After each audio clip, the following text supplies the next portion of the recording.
Hello? Hello? Dad? Oh, my dearest father.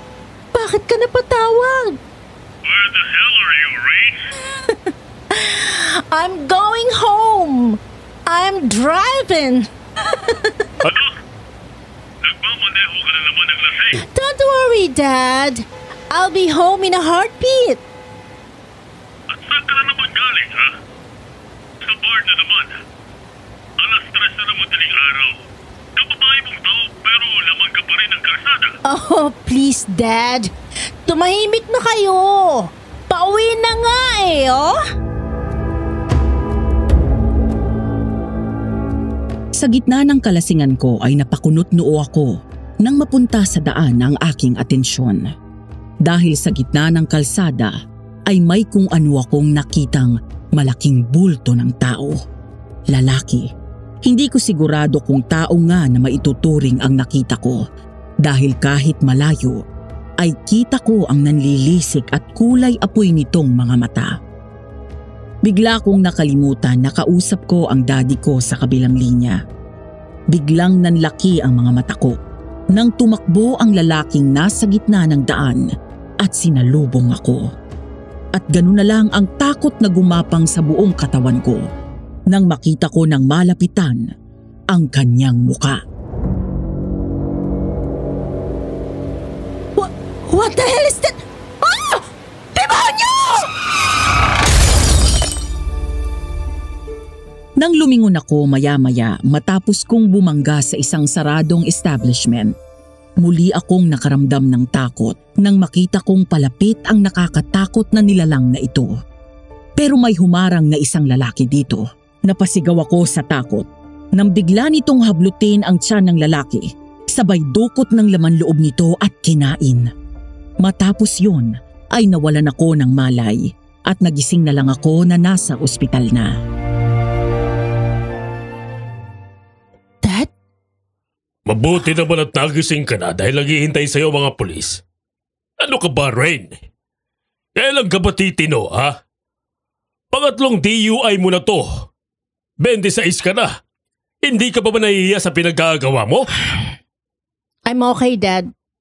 Masakit lang ang katawan ko pero maayos naman ang kalagayan ko. Thank God I'm still alive.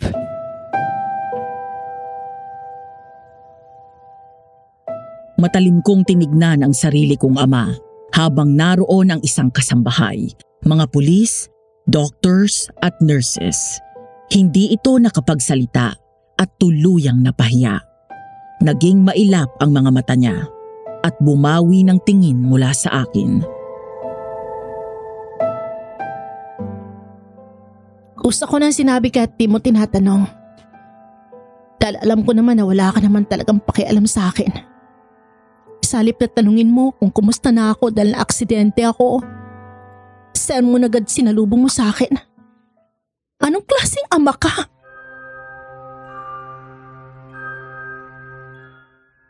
Kahit na nanghihina at medyo nahihilo pa, ay tumayo ako sa hospital bed. Pilit akong pinigilan ng mga doktor at bantay ko pero wala silang nagawa nang hugutin ko ang IV na nakakabit sa kamay ko.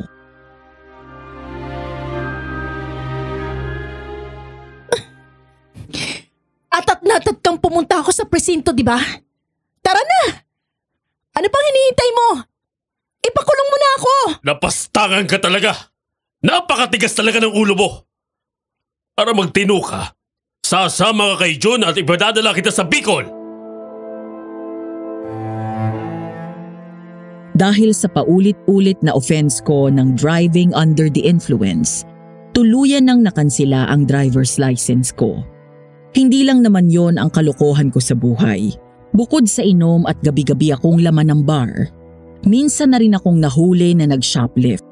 Nasubukan ko na rin ang party drugs and slept with several men.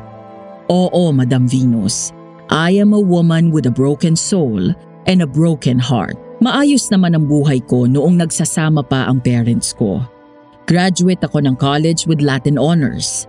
Maganda ang trabaho sa kumpanya ng daddy ko. Hanggang isang beses, nagising na lang ako na pinalayas ni Daddy si Mommy. Pagkatapos ay inuwi ang kabit niya sa bahay. Mas lalong nagngit-ngit ang kalooban ko sa galit kay Daddy at sa kabit niya nang mamatay si Mommy matapos nitong kitlin ang sarili niyang buhay. Mula nang mawala si Mommy ay unti-unting lumabas ang totoong ugali ni Dad. Wala siyang pakialam sa akin. Hindi niya ako mahal. Ang noon na inakala kong ama na mapagmahal ay isa palang ilusyon. Dahil doon ay sadya akong nagrebelde. I ruined my life and put his name to shame. Huminto ako sa trabaho at winaldas ko ang pera niya. Sa bawat ginagawa ko ay sinisiguro ko na mae-eskandalo ang pangalan niya. Hanggang itong huli nga ay pinatapon niya ako sa Bicol kasama ng hardinero naming si Mang Jun. Ang buong akala ko ay hindi ko na makikita pa ang malademonyong mukha ng lalaking muntik ko nang masagasaan ng gabing maaksidente ako. Ngunit nagkamali ako. Dahil pagdating ko sa Bicol, doon na nagsimula ang nakakatakot na karanasan ko. Isang magandang umaga sa iyo, Madam Venus. Itago niyo na lang ako sa pangalan na Rain at nais kong ibahagi sa inyo ang sarili kong kwento tungkol sa aswang.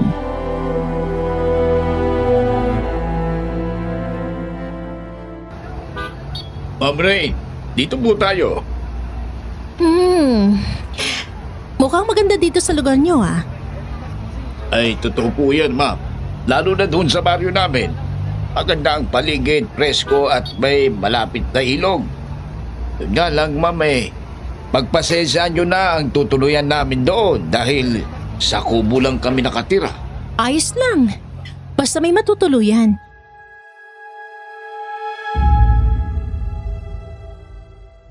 Naghintay pa kami ng ilang sandali doon sa terminal hanggang may humintong jeep sa harap namin.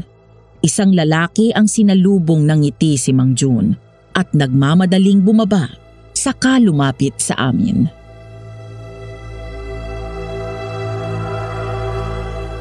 Eric, naku, salamat at dumating ka na. Ninong, kumusta po? Long time no see ah. Mabuti naman na ikaw. Kumusta ka na ba? Ayos naman po. Kanina pa ba kayo? Ay, hindi naman anak. Siya nga pala si Ma'am Rain, anak ng amo ko.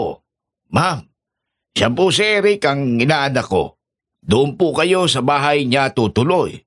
Mula po ngayon ay siya na po ang magsusupervise sa inyo. Supervise? Anong ibig niyo sabihin? Siya ba yung amo mong spoiled brat, Nong? Anong spoiled brat? I'm not a spoiled brat. Oo na. Hindi na kung hindi. Sakay na sa loob, mahal na prinsesa. Hambog. Pogi naman. Kakapisit.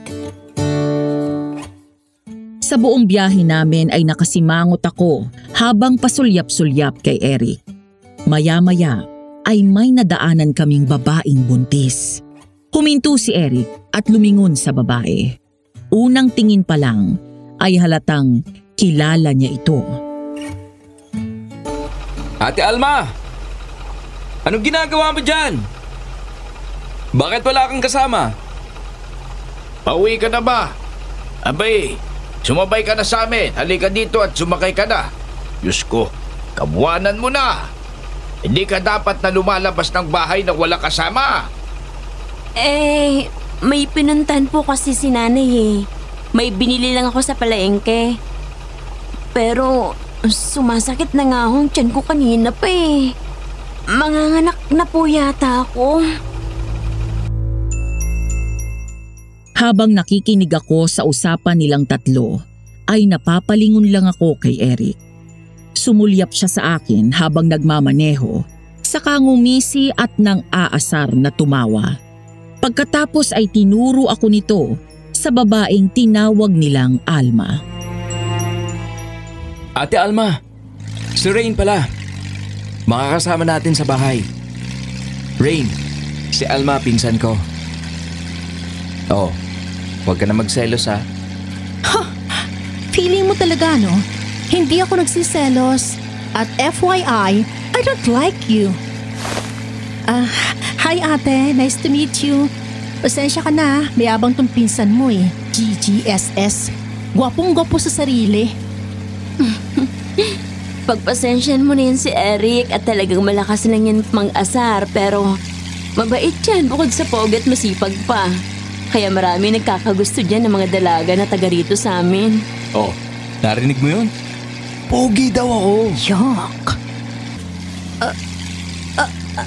Aray, Mang Jun, manganganak na yata ako. Ano ka mo? Nako, Eric, bilisan mo na at manganganak na to si Alma. Ay! Pumutok ng panibigan ko. Ha?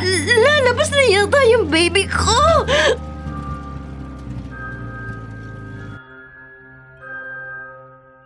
Maging ako'y nataranta sa sinabi ni Alma. Mabilis na tinabi ni Eric ang jeep at nagmamadali itong lumipat sa likod. Pinahiga nito si Alma sa sahig ng jeep at ginawang unan ang bag ni Mang Jun. Pagkatapos ay tumingin si Eric sa akin. Rain! Halika dito, tulungan mo ako! Oo.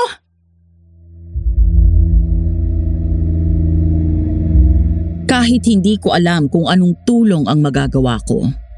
Madali akong sumunod at lumipat sa likod ng jeep. Pumwesto naman si Mang Jun sa ulunan ni Alma para hawakan ang kamay nito. Maya-maya ay tumingin sa akin si Eric. Alam mo bang magpaanak? Hindi, wala akong alam. Kailangan mo akong tulungan, okay? Ha? Kaya natin to. Agad naming binuka ang mga hita ni Alma at hinubad ang panloob niyang damit. Dahil wala naman akong alam kung paano magpaanak, ang tanging kaalaman ko lang ay ang mga napapanood ko sa mga pelikula at TV. Habang umiiyak sa sakit si Alma, hinihimas ko naman ang tiyan niya.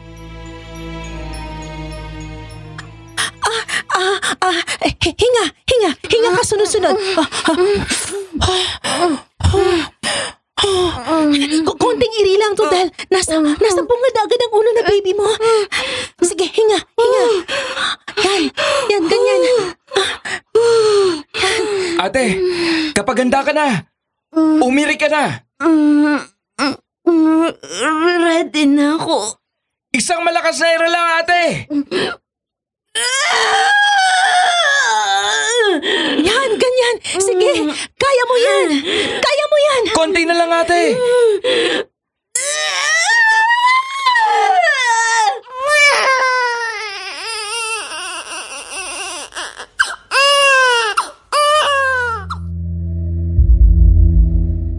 Samantala, natulala na lang ako nang makita ko ang bahay na tutuluyan ko. Literal na kubo yun. Pagpasok sa loob ay lupa ang sahig sa kusina.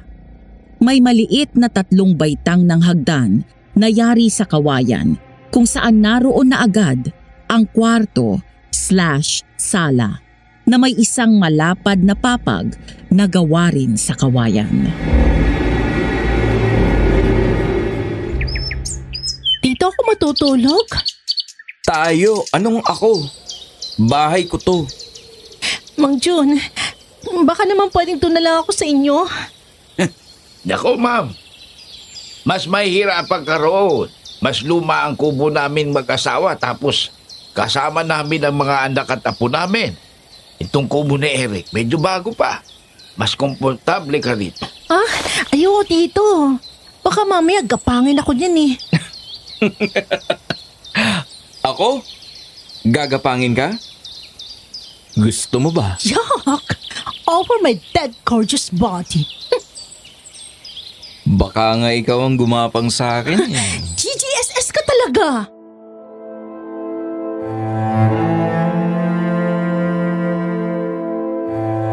Hindi ko inaasahan na magugustuhan ko doon sa kubo. Noong unay inaakala ko na mainit sa loob, ngunit malamig at presko naman dahil na rin sa maraming puno at halaman sa paligid. Maraming tanim na magagandang halaman at bulaklak sa bakuran ni Eric. Pati mga gulay ay mayroon siyang tanim. Nang sumapit ang 5:00, unti-unti nang nababalot ng dilim ang labas habang si Eric ay abala sa ginagawa sa kusina.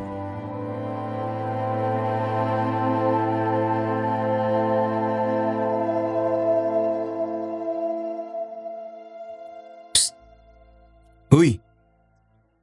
Halika dito. May pangalan ako, no? Anong huy?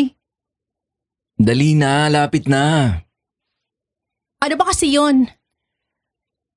Marunong ka ba magluto? Oo naman. Saing. Sa rice cooker. Oh, tuturuan kita magsaing dito sa panggatong ha. Ba't ba kasi akong pagagawin mo niyan? Aba, Miss Bratinella, hindi ka nandito para magbakasyon at magbuhay prinsesa. Ang bilin sa akin ay turuan ka ng mga gawaing bahay. Kaya yun ang gagawin mo mula bukas. Ikaw ang maglalaba, mamamalansya ng damit mo, at damit ko. Ikaw ang magluluto, maglilinis dito sa bahay. Excuse me? Ano ako, alila mo? Oo. Kaya makinig kang mabuti sa akin dahil ayoko sa lahat ay sunog ang pagkain. Ganito kung paano magpaningas ng apoy.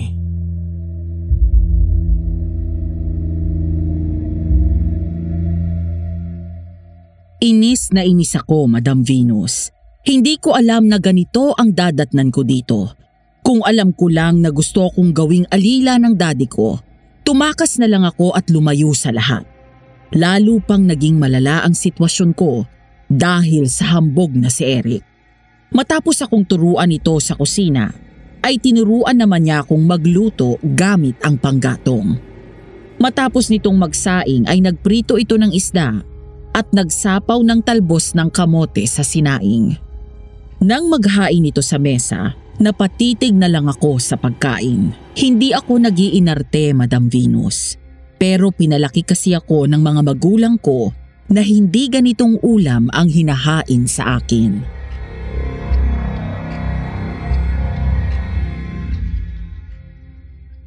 Oh, anong tinitingin-tingin mo dyan? Kain na! Ha? Huwag mong sabihin hindi ka kumakain ng galunggong at talbos. Hindi nga.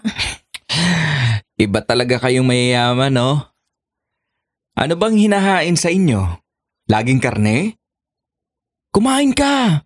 Masarap yan! Masustansya pa! Oh, etong bagoong na may kalamansi. Isawsaw mo yung talbos dyan, masarap!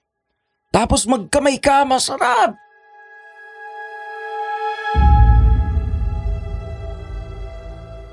Sinunod ko si Eric. Kahit na naiilang ako kung paano ito kumain. Nakataas ang paa, nakakamay at hinihigop ang kanin. Parang gusto kong mawala ng gana. Pero gutom na rin ako at wala naman akong ibang pwedeng kainin. Nang matikman ko ang galunggong ay namilog ang mata ko. Napatingin ako kay Eric nang matawa ito.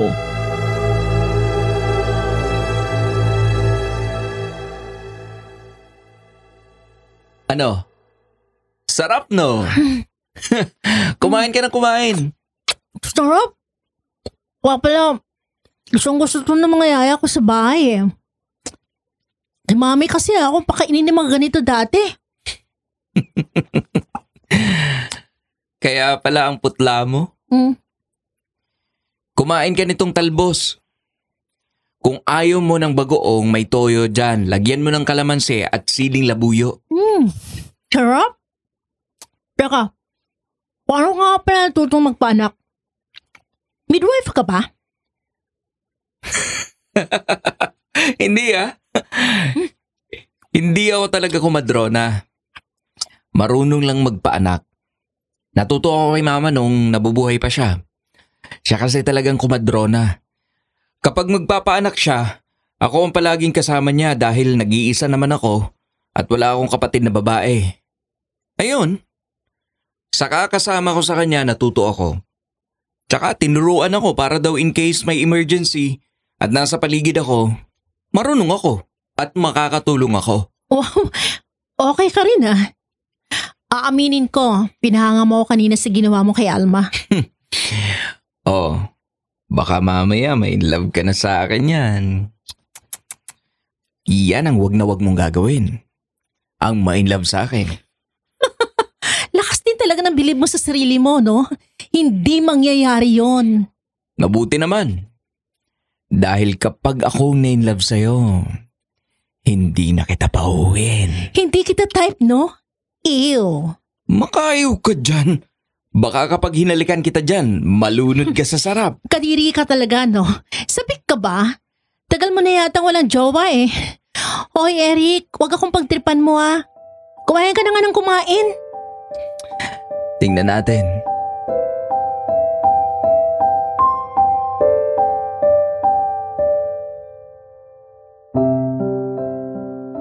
Alam kong maaga pa, pero naaaalimpungatan na ako dahil sa mga huni ng ibon sa labas. Hindi ko na namalayan kung anong oras ako dinalaw ng antok. Hindi ako makatulog kagabi dahil masyadong matigas at masakit sa likod ang papag na kawayan. Habang si Eric, na nakahiga sa lapag, ay mahimbing ang tulog at naghihilik pa. Kaya naman, hindi ko magawang idilat ang mga mata ko.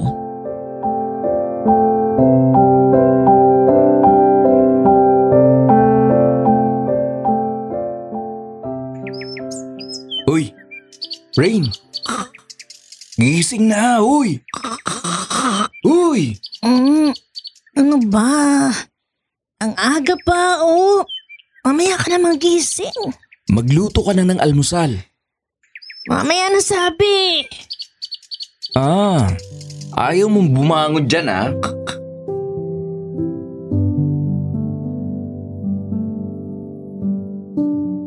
Bigla akong nagising nang wala sa oras, nang maramdaman ko na bigla akong binuhat ni Eric. Nagpumiglas ako, pero hindi man lang siya natinag. Pagkatapos ay dinala niya ako sa likod bahay, saka binaba sa damuhan, sabay buhos sa akin ng isang timbang tubig.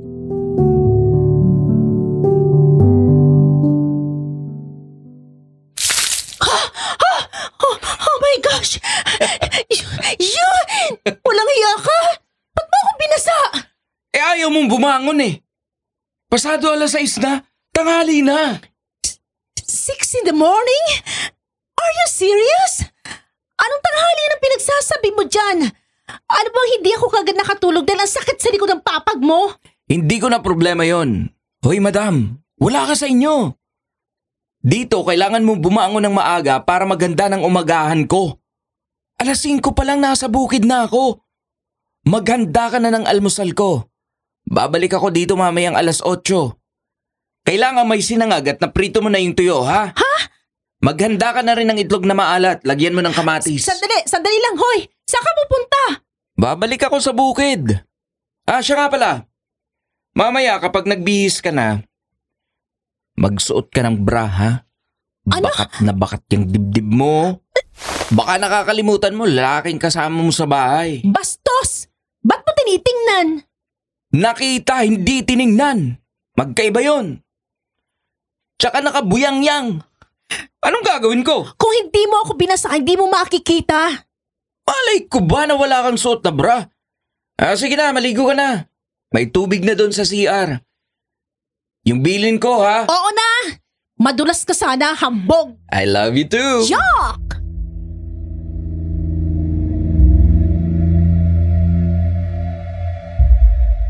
Dahil binasa na rin lang ako ni Eric, wala na akong nagawa kung hindi ang tuluyang bumangon at maligo. Hanggang ngayon ay naiilang pa rin ako sa banyo nila na nasa labas ng bahay. Gawa lang sa pawid yon at parang anumang oras ay may pwedeng sumilip sa akin. Pero kailangan kong masanay sa ngayon dahil hindi ko alam kung hanggang kailan ako mananatili dito. Nang matapos akong maligo at makapagbihis, ay agad akong lumabas ng banyo. Ngunit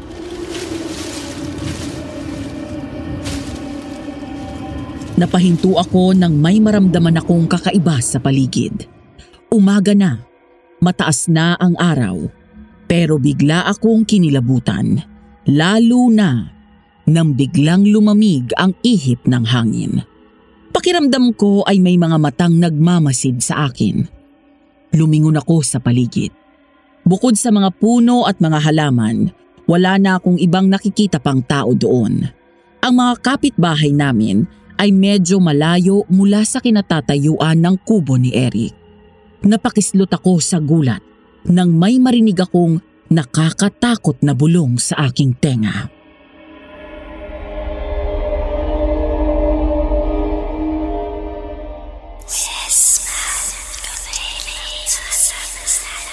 Sino yan? May tao ba dyan?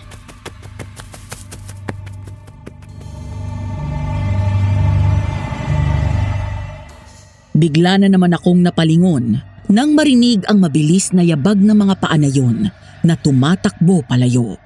Agad kong hinanap ang pinanggagalingan nito, ngunit wala akong makitang tao. Lalo akong nakaramdam ng takot. Hanggang sa... Rain? Tao po! Nandyan na! Dali akong tumakbo pabalik sa loob ng bahay. Agad akong ngumiti at sinantabi ang takot na nararamdaman ko. Nang makita ko si Alma, dala ang bagong panganak na baby nito. Bukod sa mag-ina, kasama rin nila si Mang Jun. Ay! Kayo pala yan. Pasok kayo. Kalalabas lang namin ng ospital. Sabi ko kay Mang Jun, dumaan muna kami dito bago umuwi. Oh, kumusta ka na? Naku, ang cute naman ng baby girl mo. Kamukha mo. Salamat. Anong name niya? Erica Rain. Sinunod ko sa pangalan niyo ni Eric dahil kayo ang nagpaanak sa akin. Kung wala kayo, baka nalagay na sa peligro ang buhay namin na mag-ina. Kaya rin ako pumunta dito para magpasalamat ng personal sa'yo. Naku, bakit sa akin? Nag-assist lang naman ako eh. Kay Eric ka magpasalamat. Pero salamat dahil pinangalan mo sa akin ng baby mo. Sarap pala sa pakiramdam. Parang ang laking bagay na ginawa ko. Malaki naman talaga. Dahil iniligtas niyo ang buhay namin. Mamaya kakausapin ko si Eric pagpunta niya sa bahay. Alam ko naman na nasa bukid yun eh. Kumusta naman ang unang gabi mo dito? Hindi ako masyadong nakatulog sa gabi eh. Hindi pa po ako sanay humiga sa papag. Tsaka ayun, lagi kami nagbabangayan ni Eric. Paano napakahambog kasi?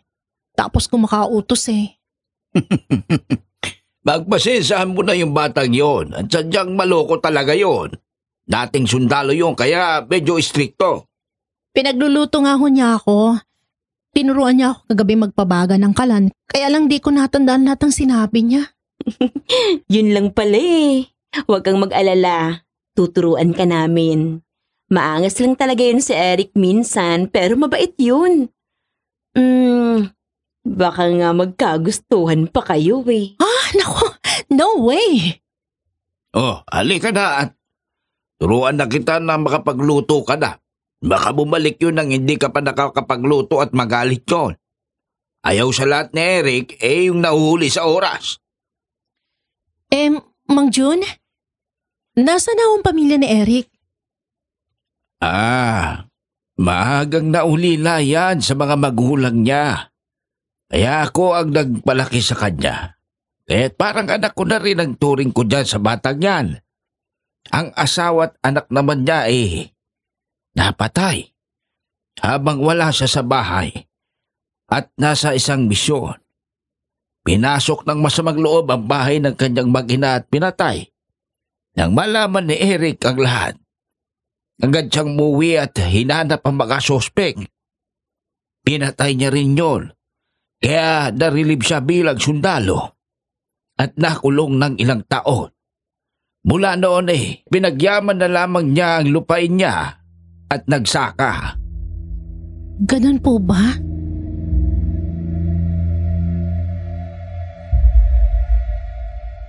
Samantala, gaya ng sabi ni Eric, 8:00 ng umaga ay bumalik nga ito. Humihingal at pawis na pawis pa. Binabalang nito ang mga gamit. Pagkatapos ay naghilamos at naghugas ng kamay. Patay mali siya naman ako at kumilos ng kaswal na parang wala akong nalaman tungkol sa buhay nito.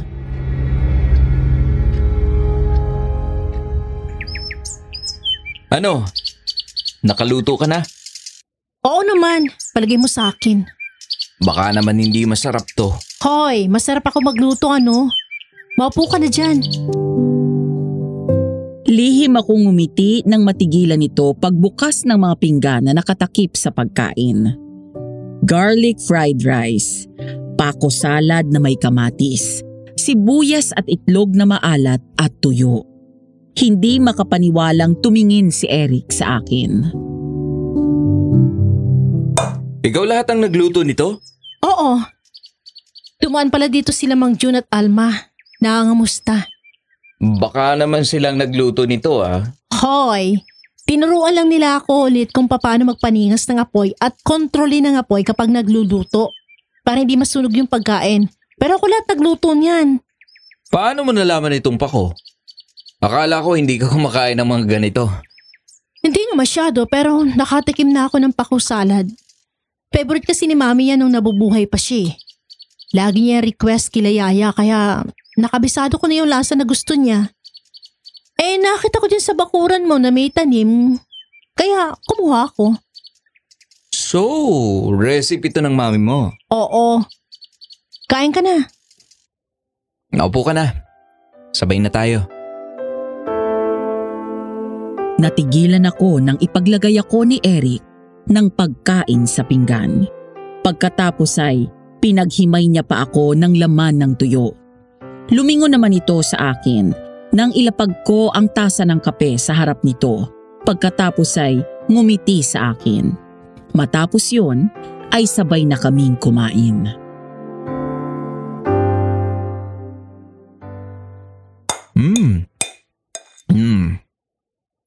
Ang sarap ng salad mo Salamat. Kahit binuhusan mo ako ng tubig kanina. Pasensya ka na Kailangan kong gawin yon para magising ka. Oo nga, nandun na tayo pero ang harsh. Sorry na nga Teka, maiba tayo. Bukod sa atin, may iba pa bang nakatirang malapit dito? Doon sa loob ng gubat? May mga nakatira ba doon? Wala na, bakit?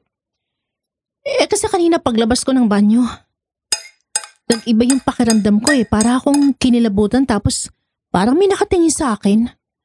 Wala naman ako nakitang tao. Pero may narinig akong mangyayabag na tumatakbo palayo.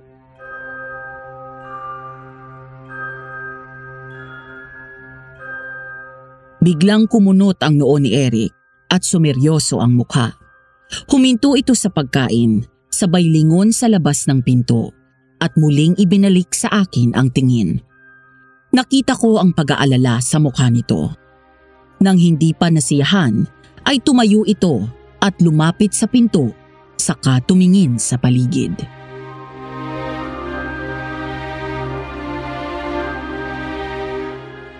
Hayaan mo bukas. Hintayin mo ako makabalik dito galing sa bukid, tsaka ka maligo, para may magbabantay sa'yo. Sige, salamat.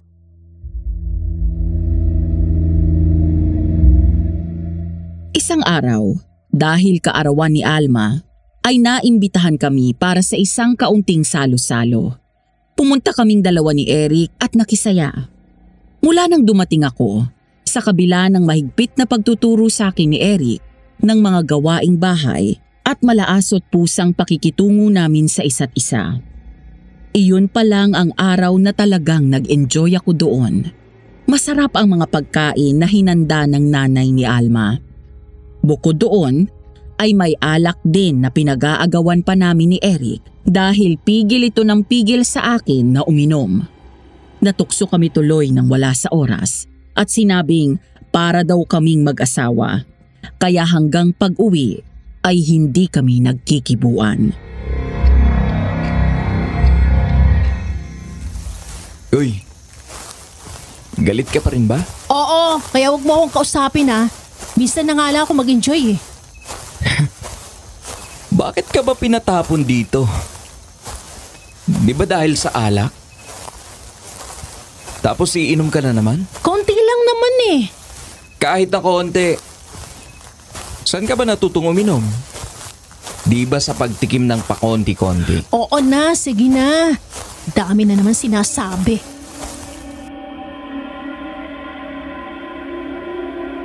Malapit na kami sa bahay nang maya-maya ay nagtaka ako dahil biglang huminto sa paglalakad si Eric at habang nakatingin sa unahan. May bahid ng takot at pag-aalala sa mukha nito kaya nilingon ko ang direksyon kung saan siya nakatingin. Sa unahan namin ay may isang malaking lalaki. Sa itsura nito ay hindi ako sigurado kung tao ba ang nasa harap namin. Nakakakilabot ang mukha, matangkad ito, maskulado ang katawan, maitim ang balat, at mahaba ang hanggang balikat na buhok nito. Ang mga mata nito ay kulay apoy, nanlilisik at matalim ang tingin sa amin. Ang mga kuko nito ay mahaba at matalas, gayon din ang mga pangil nito. Maya-maya ay mabilis na bumalik ang alaala ko ng gabing na aksidente ako.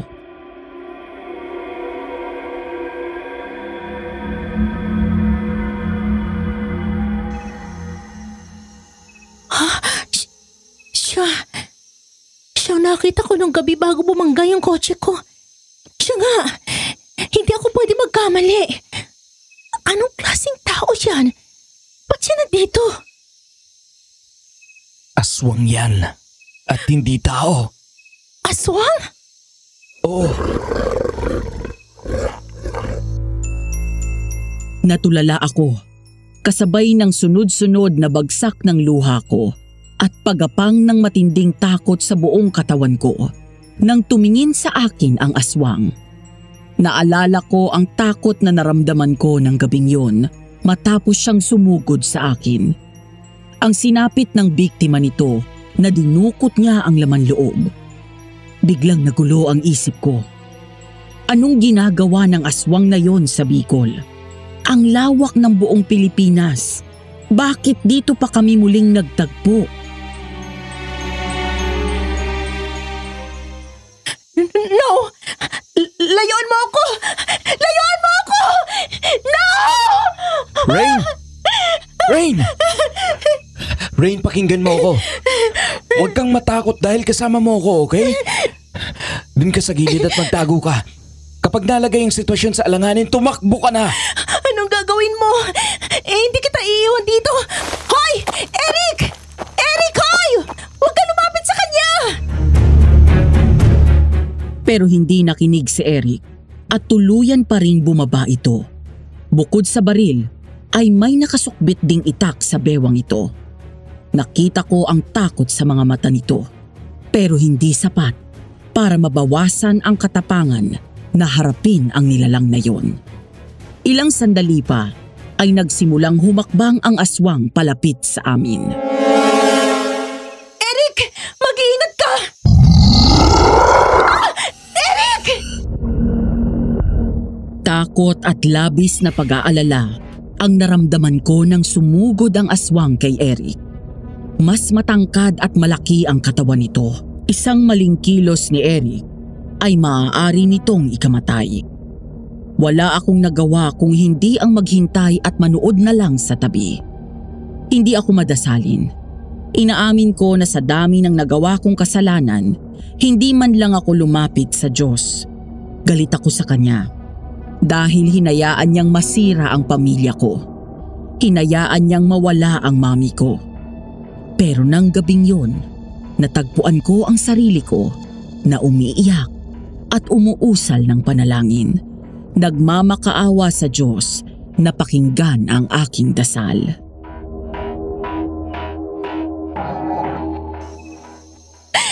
Diyos ko, alam ko na isa akong makasalanan at wala akong karapatang lumapit sa iyo. Pero kahit ngayon lang, sana'y pakinggan niyo ako. Iligtas niyo po si Eric. Napakislot ako sa gulat nang magtangka ang aswang na hablutin si Eric. at kalmutin ito ng mahaba nitong mga kuko. Ngunit maliksi rin si Eric at mabilis na nakaatras. Kasunod noon ay mabilis na hinugot nito ang itak sabay hiwa sa braso ng aswang. Mabilis na tumakbo palayo si Eric at agad sumunod sa kanya ang aswang. Ngunit kahit anong bilis din ni Eric, nang makahanap ng pagkakataon ay nagawa siyang hablutin ito sa leeg at tinulak sa puno at mahigpit na sinakal. Eric! Nataranta ako, Madam Venus. Nakita ko ang paghihirap ni Eric habang nakikipaglaban sa isang demonyo. Nang mga sandaling yun, alam ko na dapat meron akong gawin. Hindi ako pwedeng tumayo lang doon at panoorin na unti-unting pinapatay ng aswang si Eric. Dali akong lumingon sa paligid. Naghahanap ng maaaring gamitin laban sa aswang. Hanggang sa may makita kong isang sirang kareta o yung kinakabit sa likod ng kalabaw. Madali kong kinuha yon at tumakbo palapit sa aswang. Bitiwan mo siya, demonyo ka! Lumingon ang aswang sa akin at bago pa ito makaiwas, ay malakas ko itong binangga ng kareta sa binti. Dahil doon, nabitawan nito si Eric. Ngunit sa akin napunta ang atensyon niya. Hindi nito ininda ang ginawa ko. Sa halip ay humarap siya sa akin. Sabay hablot sa akin sa braso at hinila ako palapit. Nanginginig ang katawan ko sa labis na takot na nararamdaman ko. Nang makita ko ng malapitan ang kanyang muka. Literal na demonyo ang nasa harap ko. Napasigaw ako nang umisi ito at tumawa habang titig na titig sa akin.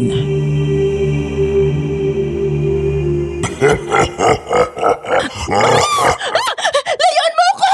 Demonyo ka! Bigla akong binitawan ng aswang matapos ang sunod-sunod na putok ng baril na yon. Pagkatapos ay mabilis itong tumakbo palayo. Nang tumingin ako kay Eric, nakita ko na may hawak na itong baril. Dahil sa labis na takot, ay parang tinakasan ng lakas ang mga binti ko at biglang napaupo sa damuhan. Rain! Inalalayan ako ni Eric hanggang sa makaupo ako sa silya. Agad itong kumuha ng isang basong tubig at ibinigay sa akin. Matapos uminom, ay naupo ito malapit sa akin, saka hinaplos ng marahan ang braso ko. Ano? Okay ka na? Oo. Salamat. Ikaw nga dapat ang tinatanong ko eh. Hindi ka ba niya nasugatan si leeg? Lumapit ako kay Eric at tinignan ko ang leeg niya para masiguro kung may sugat ito o wala. Saka pa lang ako nakahinga ng maluwag nang makitang wala itong natamo kahit maliit na sugat mula sa aswang.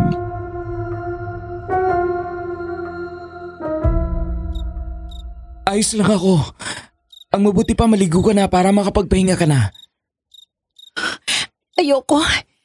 Natatakot akong lumabas baka bumalik yung aswang. Babantayan kita. Hindi naman makakapasok yun dito sa bahay. May mga pangontra na nakasabit sa buong bakod. Matagal nang sumasalakay ang aswang na yan. Ang paniniwala ng mga taga rito, nakatira siya sa ilog. Kasi palaging doon huling nakita yung mga nawawala. O kaya naman mga bangkay na nagiging biktima niya.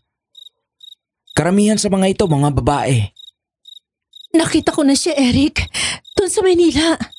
Kaya nga bumangga yung kotse ko sa isang establishment dahil umiwas ako. Nakita ko siya sa gitna ng daan. Malakas ang ulan nun. May pinatay pa nga siya bago sumugod sa akin tapos nawalan ako ng malay. Hindi ko alam paano ako napunta sa ospital. Hindi ko makakalimutan ang nanlilisik at kulay apoy niya mga mata. Alam ba to ng daddy mo? O ng mga pulis? Hindi. Hindi ko na sinabi. Alam ko naman na hindi siya maniniwala eh. Baka lalo lang akong pinagalitan nun. Huwag ka nang mag-alala. Hindi ka magagalaw ng aswang na yon. Hanggat kasama mo ako. Salamat, Eric. Pero pwede ba ako magtanong sa'yo? Sige, ano yun? Bakit yan nagre-rebelde? Dahil gusto ko masaktan si Dad. Gusto kong gumanti sa mga ginawa niya sa akin at sa mami ko. Gusto kong masira ang pangalan niya. Pero hindi mo alam na sa ginagawa mo, unang nasisira ay ang sarili mo. Kung narito ang mami mo, tiyak na malulungkot siya. Alam ko. Pwede mong simulan ang pagbabago dito, Rain. Sasamahan kita. Hindi pa naman huli ang lahat. Salamat. Sige na, ligo ka na. Babantayan kita sa labas.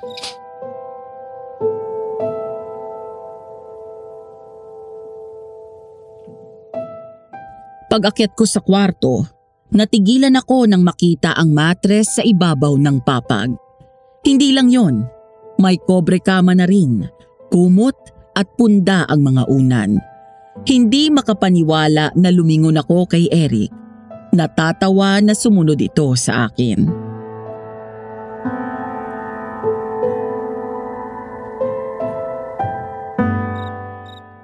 Nakalimutan kong sabihin na yan pala yung sorpresa ko sa'yo. Lagi ka kasing nagre-reklamo na masakit sa likod ang papag eh. Kaya yan, bumili na ako ng matres para naman makatulog ka ng maayos. Thank you, Eric.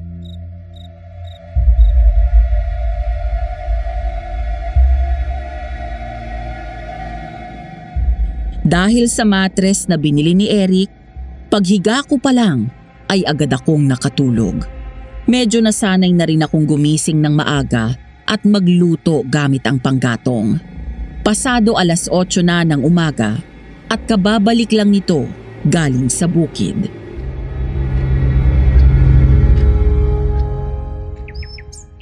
Ang sarap ng tulog mo ah. Siyempre, malambot na yung higaan ko eh. Mabuti nakatulog ka ng maayos. Dahil may ipapagawa ako sa iyo pagkakain natin. Ano yun? Nang matapos kami kumain, ay sinama niya ako sa likod bahay. Natulala na lang ako nang ilapag ni Eric ang tambak na mga damit nito. Pagkatapos ay ngumiti lang siya sa akin na parang wala lang. Ano to? Damit. Mga damit ko. Oo, alam ko damit. Pero anong gagawin ko dito? Huwag mong sabihin. Tama. Lalaban mo yan. Nasaan ang washing machine mo? Wala ako nun. Tsaka hindi mo alam na madaling makasira ng mga damit yun. Kaya ang gagawin mo, kukusutin mo lahat ng yan. Etong sabon, bleach, pangtanggal sa mancha at brush. Tapos ayan ang batya at bangkito. At yung tubig, ayun ang balon. Alam mo na kung paano kumuha dyan. Tinuruan na kita. Seryoso ka? Ako lahat maglalaban ito? Hindi lang ito. Kasama na dyan ang mga damit mo. Sige ka, kapag hindi ka naglaba, mauubos ang damit mo. Ipalaundry na lang natin to sa bayan. Ang gastos mo naman. Sige na, kaya mo yan. Una na ako, balik na ako sa bukid.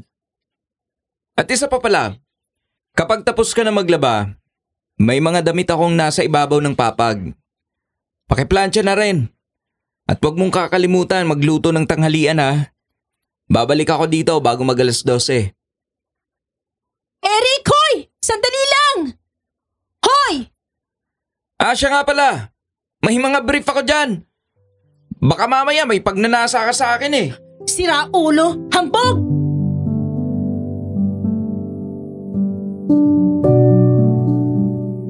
Habang naglalaba ako, ay hindi ko napigilan ang sarili ko na maiyak.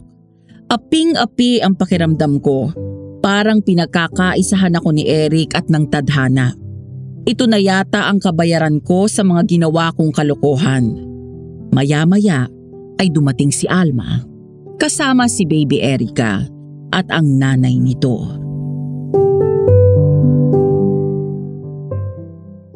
Oh, ba't ka umiiyak dyan? Kasi si Eric, dami-daming pinagagawa. Tingnan mo nga ito, oh. Ang hirap kusutin ng mga damit niya, puro putik. Di naman ako marunong mag-hand wash eh. Ikaw talaga. Ganito lang kasi yan. Ganito ang pagkuskus. Pagkatapos, ilalagay mo siya dito sa palanggana. Kapag hindi mawala ang dumi, gamitan mo nitong brush para mabilis maalis.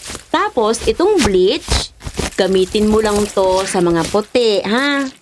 Huwag na huwag sa dikolor at baka kumupas ang kulay. Lagot ka doon. May araw din sa akin lalaking yan. Masasanay ka rin.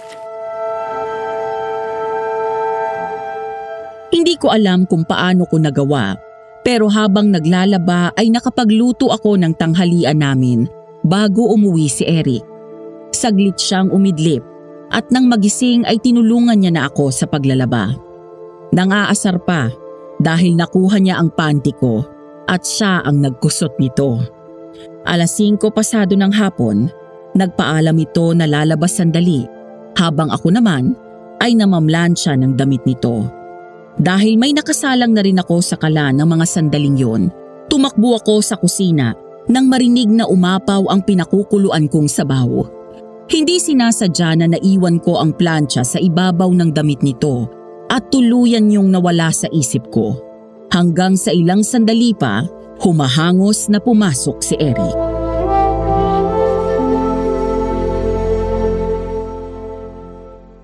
Ano yun? Amoy sunog? Sunog? Ay! Oh my gosh! Yung pinaplansya ko!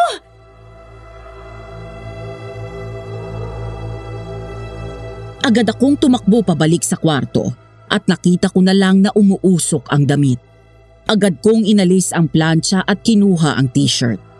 Nang tumingin ako dito, ay nakita ko ang galit sa mga mata nito. Hinablot nito mula sa akin ang damit.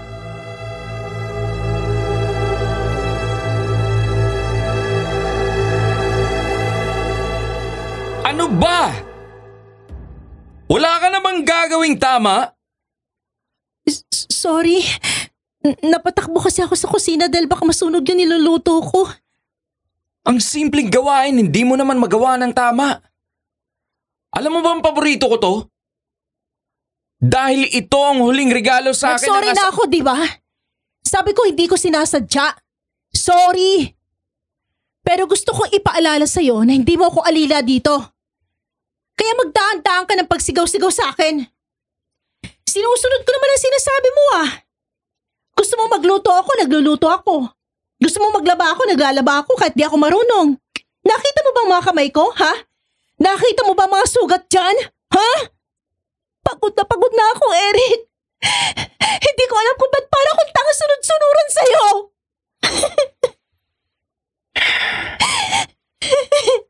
Sorry. I'm sorry. Nabigla lang ako.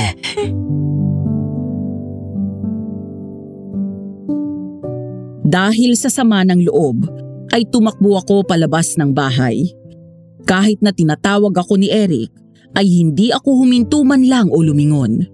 Tumuloy ako sa pagtakbo hanggang sa nakarating ako sa ilog. Doon ako umupo sa isang malaking bato at umiyak. Para akong bata na nagsiself-pity, Madam Venus.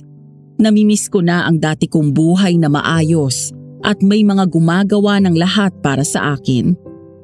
Lalo akong naiyak nang makita ko ulit ang mga kamay ko na sugat-sugat dahil sa paglalaba kanina.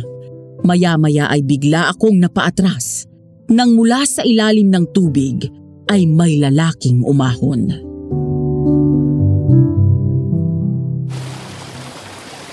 Ay, sino ka? Nako, miss. Sorry, nagulat kita. Huwag kang matakot. Naliligo lang naman ako dito. Sorry din. Bahagya akong nailang nang umahon nito mula sa tubig at tumambad ang matikas nitong pangangatawan. Mukhang alaga sa gym ang lalaking ito. Medyo sunog ang balat.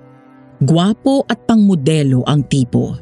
Lalong nakadagdag sa lakas ng dating nito ang hanggang balikat na itim nitong buhok. Nasundan ko siya ng tingin nang umupo ito sa isang bato katabi ng kinauupuan ko. Saka nilahad ang kamay sa akin.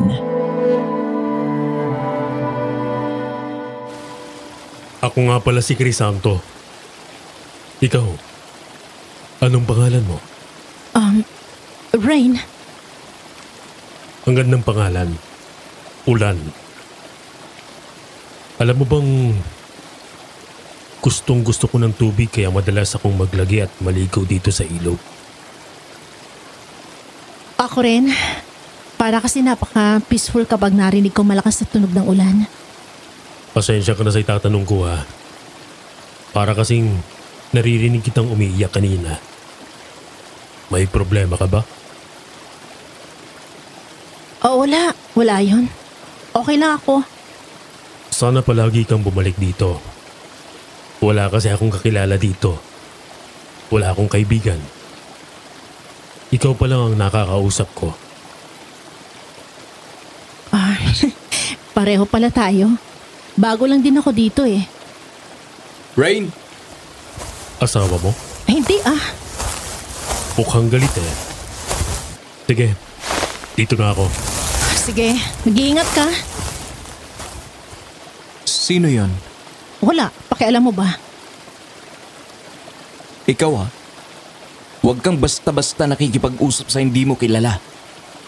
Baka mapahama ka sa ginagawa mo. Ba't bigla kang concern ngayon? Sorry na. Huwag ka na magalit. Sorry kung nasigawan kita. Hindi naman ako galit eh. Nag-alala lang ako na baka masunog ang bahay. Pasensya ka na. Ewan ko sa'yo. Lagi kang ganyan eh. Magagalit, sisigon mo ako tapos magsusorry. Promise. Susubukan ko nang i-control ang emotion ko. Next time, hindi na kita sisigawan.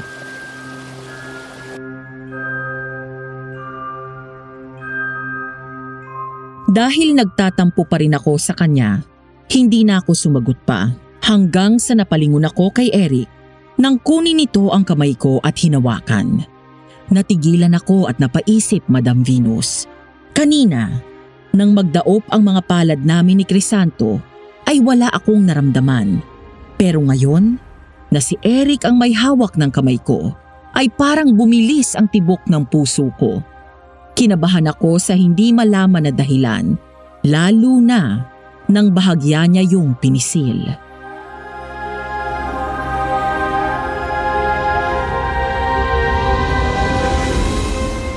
Babawi ako sa'yo.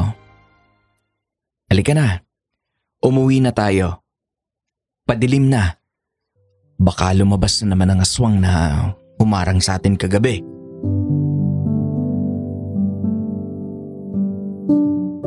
Nang hilahin ako ni Eric ay nagpatangay na lang ako. Hindi ko nga binawi ang kamay ko at hinayaan ko lang siya na hawak ito hanggang sa makarating kami sa bahay. Pagdating ko doon ay nakahain na rin ang mesa. Parang natunaw ang galit ko nang magtagpo ang tingin namin at ngumiti ito. Lalo na nang marahan akong haplusin sa pisngi. Kain na tayo? Isang araw ay kinailangan ni Mang June at Eric na umalis at pumunta sa kabilang bayan. Naiwan ako sa bahay mag-isa. Hanggang sa dumilim na at hindi pa rin nakakabalik si Eric. Dahil hindi pa ako inaantok, naisip kong bisitahin ang phone ko. Minsan kasi ay may signal doon pero nawawala-wala rin madalas. Nang wala akong masagap na signal sa loob ay naisipan kong lumabas. Nabuhayan ako ng loob nang makita na nagkaroon ng signal, kaya agad kong tinawagan ang daddy ko. Hello? Dad? Dad?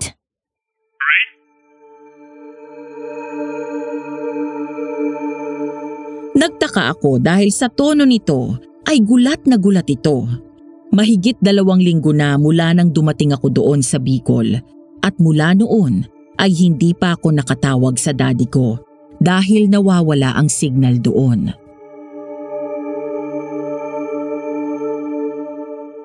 Ako nga, Dad. Kumusta ka na? Hanggang kailan ba ako dito? Mag-iisang buwan na ako eh. Baka naman pwede na ako umuwi. Sige na. At may lakad pa kami ng Tita Susan mo. Dad, sandali lang. Daddy? Hello? Hello? Gusto kong maiyak ng mga sandaling yun dahil sa pinakita ng daddy ko.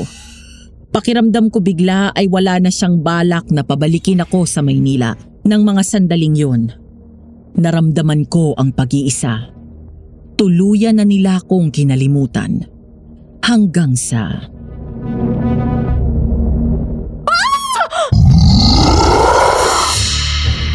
Napasigaw ako sa labis na takot nang biglang lumabas mula sa dilim ang aswang.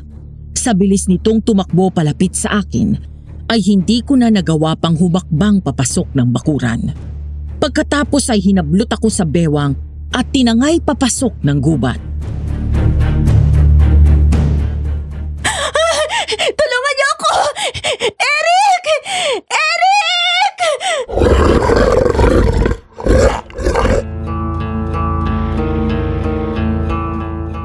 Hanggang sa huminto kami malapit sa ilog. Binaba ako ng aswang at sinandal sa puno habang hawak sa liig. Nanginginig ako sa takot na pumikit nang ilapit nito ng husto ang mukha sa akin.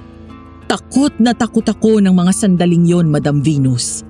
Ang akala ko'y yun na ang katapusan ng buhay ko. Impit akong tumili nang humawak sa pisngi ko ang magaspang nitong kamay.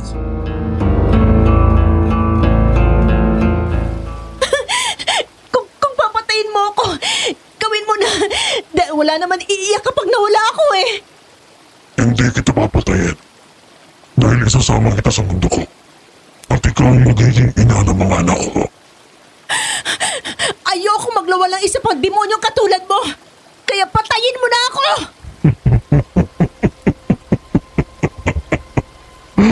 Matagal na kitang sinusundan. At matagal na rin kitang gustong maangkin. Kaya hindi ko magagawa na patayin ka. Utang na loob. Kung hindi mo ako papatayin, pagkawalan mo na lang ako. Sasama ka sa akin ngayon din.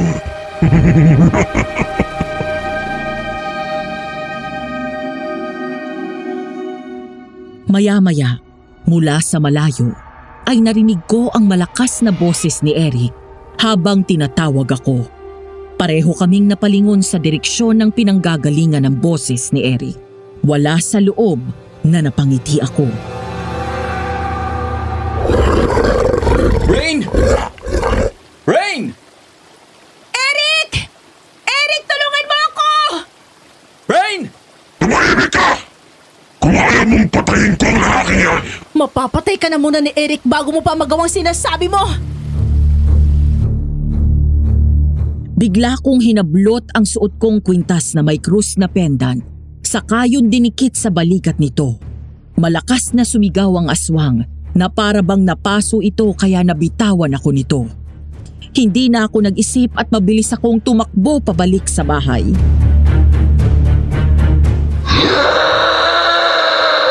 Eric! Eric! Rain, nasan ka? Rain! Umiiyak na tumakbo ako ng mabilis. Maya-maya ay nakita kong humahabol na ang aswang sa akin. Napasigaw ako ng malakas sabay tawag ng malakas kay Eric habang abot langit ang panalangin na huwag akong maabutan nito. Maluwag akong nakahinga nang makita ko na sa wakas si Eric. Sinalubong niya ako at hinawakan ang kamay, saka mabilis kaming tumakbo pabalik ng bahay. Nang halos maabutan na kami ng aswang at saktong nakapasok na kami sa bakuran kung saan napapalibutan ng mga nakasabit na talisman at pangontra sa paligid. Hingal na hingal kaming napaatras nang tila mabangis na hayop na umangil ang aswang habang paulit-ulit nitong sinusubukang lumapit. Hindi pa tayo tapos, babae! Babalikan kita dahil akin ka! At matagal na kitang pag-aari! Labis akong natakot sa sinabi ng aswang. Matapos yun, ay mabilis itong tumakbo at sumuot sa kadiliman ng gubat. Takot na takot ako na napaiyak, kaya mabilis akong niyakap ng mahigpit ni Eric. Kinaumagahan, pasado 7:00 na nang magising ako at bumalikwas ng bangon matapos marinig na may kumikilos sa kusina. Nang lumingon ay agad ngumiti sa akin si Eric. Nakahanda na ang mga pinggan sa mesa at nagluluto na ito ng aming almusal. Good morning. Gising ka na pala. Hindi ka pumunta sa bukid? Hindi na muna. Tapos na naman ang anihan eh. Mula ngayon pwede na kitang tulungan sa mga gawain dito. Sana ginising mo na lang ako para natulungan kita. Mukhang sanay ka ng kumilos dito ah. Okay lang. Hinayaan kitang matulog para naman makapagpahinga ka. Alam ko, natakot ka at na-stress dahil sa nangyari kagabi. Okay lang ako. Mag-ayos ka na. Maya-maya kakain na tayo. Agad kong sinunod ang sinabi niya. Matapos yon ay naupo na ako sa mesa. Daig ko pa ang prinsesa na pinagsisilbihan nito. Pati kape ay si Eric na din ang nagtimpla. Dahil doon ay natawa ko. Mula nang dumating ako ay nasanay na ako na siya ang pinagsisilbihan ko. Bakit yan natatawa? Wala. Hindi ako sanay na nakakita kang kumilos dito sa bahay. Day off mo ngayon. Day off. Salamat ha. Maya-maya ay nagsimula na kaming kumain. In fairness kay Eric, Madam Venus, mula pa nang dumating ako sa poder niya, palagi niya akong pinaglalagay ng pagkain sa pinggan ko. Kapag isda ang ulam, ay pinaghihimay niya ako. Maya-maya ay sinubuan niya ako ng pako salad na ginawa din nito. Sarap? Oo. Nakuha mo na rin yung recipe ni Mami ng pako salad. Siyempre. Madali ako matuto kapag sa pagluluto. Nga pala, anong ulam ang gusto mo mamaya? Ako magluluto. Pwede ba tayo magkaldereta mamaya? Namimiss ko na yun eh. Oo ba? Sakto. Mamamalengke ako sa bayan mamaya. Pwede bang sumama? Oo naman. Hindi pa nga pala kita na ipapasyal masyado sa bayan. Eric, kailan ba ako uuwi? Napansin ko agad na natigilan ito sa pagkain. Biglang nagbago ang ekspresyon ng mukha nito at sumilip ang lungkot sa kanyang mga mata.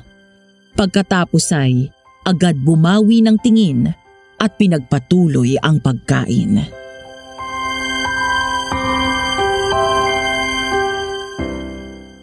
Bakit? Gusto mo na bang umalis? Namimiss mo na ba yung bahay mo doon? Nahihirapan ka na ba talaga na kasama ako? Ang akala ko nag-i-enjoy ka na tumira dito. Ang totoo, di ko alam. Wala lang, naitanong ko lang. Pero wala pa naman akong balak umalis eh. Di ko nga alam kung may babalikan pa ako sa Maynila. Tumawag ako kagabi kay Dad. Yun ang dahilan kaya ako nasa labas nang matsyempuan ako ng aswang kinuha ako. Tinanong ko si Dad kung kailan niya ako pa uuwiin. Pero hindi niya ako sinagot at binabaan ako ng phone. Ang mga kaibigan ko naman mukhang kinalimutan na ako. Wala na akong babalikan doon. Nag-iisa na ako sa buhay, Eric. Anong nag-iisa? Anong tawag mo sa akin? Kay Ninong June at kay Alma at Erica. Nandito pa kami. Kung ayaw nila sa'yo, dumito ka. Mula nang dumating ka rito, bahay mo na rin to. Talaga? Di mo ko palalayasin? Aalis ka lang dito kapag ikaw mismong nagdesisyon na umalis. Paano kapag nag-asawa ka na? Asawa? Kailangan pa ba yun?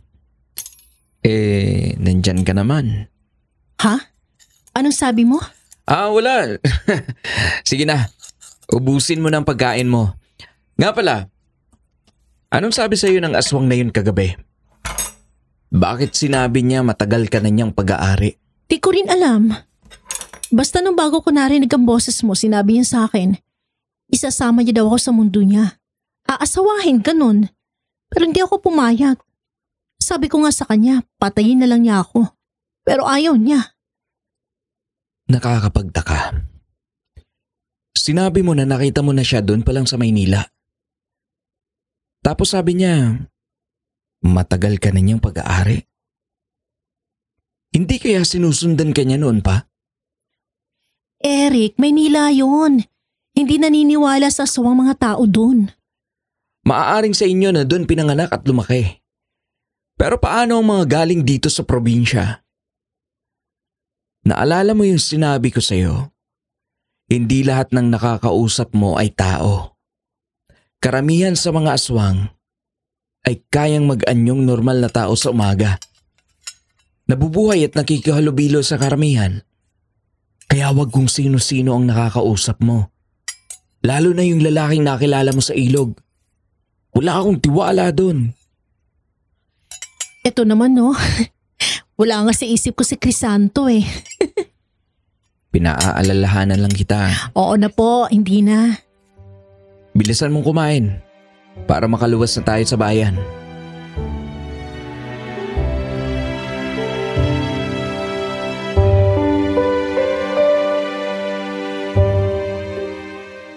Bukod sa ulam ay bumili rin ako ng damit gaya ng pambahay na bestida at iba pang mga magagamit ko sa bahay. Nagpresenta na akong maghiwa ng mga rekado ng iluluto ni Eric habang pinapalambot ko na rin ang karne. Maya-maya ay nagtaka ako dahil wala doon sa bahay si Eric. Kaya hinanap ko ito sa harap ng bakuran, ngunit wala ito doon. Nang sumilip ako sa likod bahay, ganun na lang ang gulat ko nang makitang naliligo doon si Eric. Ay, my gosh! Sorry! Bigla akong pumasok sa loob. Ang lakas ng kabog ng puso ko dahil nakita ko ang katawan nito at tanging hapit na boxers lang ang suot. Kanina ko pa naririnig ang tubig na lumalagaslas pero hindi ko inakala na naliligo pala doon si Eric sa halip na sa banyo. Maya-maya ay pumasok na ito. Nakatapis na lang ng tuwalya at diretsyong tumingin sa akin. Umiwas naman ako't nagkunwari na abala sa ginagawa. Ilang lalaki na ang dumaan sa buhay ko pero wala pa kahit sino sa kanila ang nagawang pakabahin ako ng ganito sa isang tingin lang. Gwapo si Crisanto pero para sa akin, mas gwapo at mas malakas ang dating ni Eric mula sa pangangatawan hanggang sa mga tingin niya sa akin.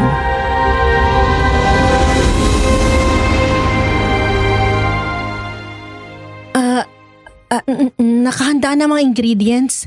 Iluluto mo na lang. Malambot na rin yung karne. Sige, salamat. Natigilan ako nang nagkabungguan pa kami nang magkasabay kami sa pag-akyat sana sa kwarto.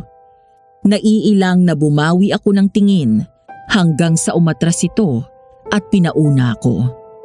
Maya-maya ay sumunod siya sa akin.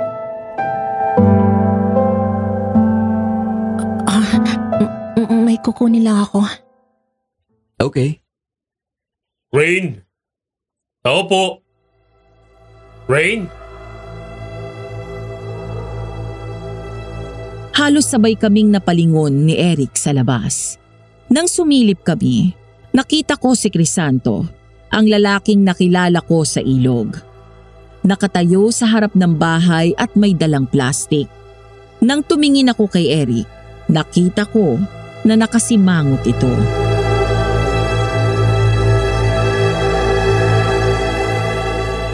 Magbihis ka na, lalabas lang ako. Hindi ba't sinabi ko na huwag kang makikipag-usap dyan? Eric, nakakaya naman na hindi harapin. Maayos pumunta dito yung tao. Sandali lang naman eh. Rain? Rain? Tao po. Sige. Pero wag na wag kang lalabas ng bakuran. Oo. Nagmadali akong lumabas at sinalubong ng ngiti si Crisanto. Bukod sa dala nitong plastik, ay may dala din itong bungkus ng mga bulaklak. Napangiti ako nang makita ang dala nitong bulaklak.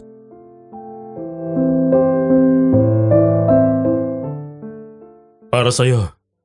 Kakanin niyang nasa plastic saka itong bulaklak. Salamat, nag-abala ka pa. Wala yun. Basta para sa'yo. Paano mo nga pala nalaman kung saan ako nakatira? Nakita kita isang beses na dumaan ako dito. Ganun ba? Salamat ulit dito ha. Wala nga naman. Kailan ka pala ulit babalik sa ilog? Mula nang makilala kita, Rain. Palagi na lang kitang iniisip eh. Naghihintay ako kung kailan ka babalik doon. Hindi na ako nakatiis kaya ako nang pumunta dito. Ganun ba? Pasensya ka na ha. Di kasi ako basta pwedeng lumabas eh. Rain, pasok na dito sa loob. Sige ha. Tawag na ako eh. Sino ba yung lalaking kasama mo dyan? Kapatid mo? Mahal, pumasok ka na dito. Boyfriend mo? Ha? Sige na, Crisanto. Saka na lang tayo mag-usap. Hayaan mo kapag pinayagan ako, babalik ako sa ilog. Salamat ulit dito ha. At pasensya ka na. Sige, pasok na ako. Nagmamadali akong pumasok sa loob para salubungin ang nakasimangot na si Eric. Nakabihis na ito, pero masama ang tingin sa mga bulaklak na bigay ni Crisanto. Walang imik na binabako sa mesa ang kakanin at dinala sa kwarto ang mga bulaklak. Nagulat na lang ako nang biglang may kumuha mula sa akin na mga yon, sabay bato palabas ng bintana.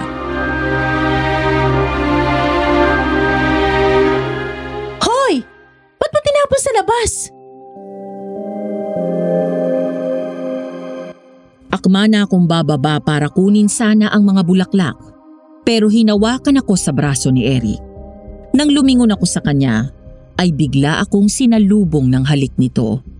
Nabigla ako sa ginawa niya, pero natagpuan ko ang sarili ko na tumutugon sa mga halik niya. Hanggang sa bigla akong natauhan at tinulak ko siya palayo. Bakit? Sorry. Maliligo muna ako. Natataranta na kinuha ko ang mga gamit ko sa panligo, maging ang tuwalya at mga damit, saka ako nagmamadaling lumabas. Parang sasabog ang puso ko ng mga sandaling yon, Madam Venus. Hindi ko rin maintindihan sa sarili ko kung bakit ko rin siya hinalikan. Pumasok ako sa banyo na malakas ang kaba. Nang mahubad ko ang damit ko ay agad akong nagbuhos para mahimasmasan.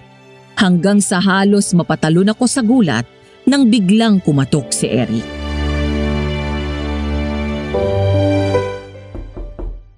Rain, buksan mo. Eto pang tubig mo. Sandali lang. Nagmamadali akong nagtapis ng tuwalya bago binuksan ang pinto. Abot langit naman ang kaba ko nang magkatinginan kami ni Eric. Matapos niyang isalin ang tubig sa isa pang timba, ay pasimple itong ngumiti sa akin. Palabas na ng banyo si Eric nang matagpuan ko ang sarili ko na humawak sa braso niya. Biglang binitiwan ni Eric ang hawak na timba, sabay halik muli sa aking labi. at hinila pasarado ang pinto ng banyo.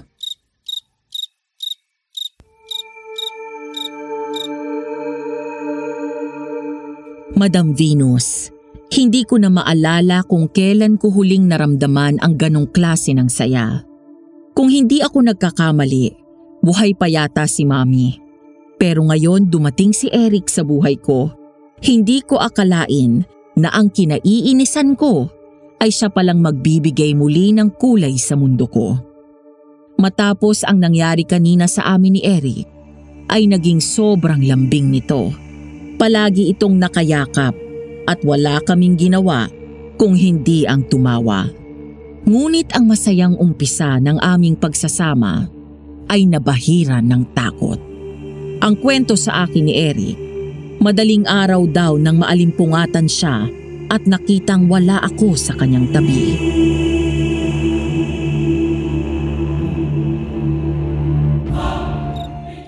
Rain? Rain! Nasaan ka? Rain!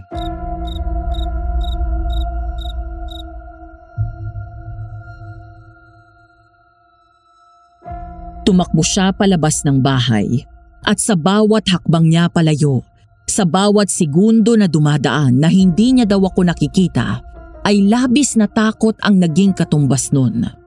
Hanggang sa huminto siya nang may makitang bahagyang kumislap sa lupa. Nang kunin niyo ni Eric, agad niyang nakilala ang krus na pendant ng kwintas na ibinigay niya sa akin noong unang gabi kaming salakayin ng aswang. Ilang dipa mula doon ay nakita daw ni Eric ang isang kapareha ng tsinelas ko. Hanggang sa maalala niya ang ilog matapos marinig ang tunog ng tubig mula doon. Dali siyang tumakbo at gano'n na lang daw ang panghihilakbot na naramdaman niya nang makita na nakalusong ako sa tubig at halos nasa dibdib ko na ang lalim.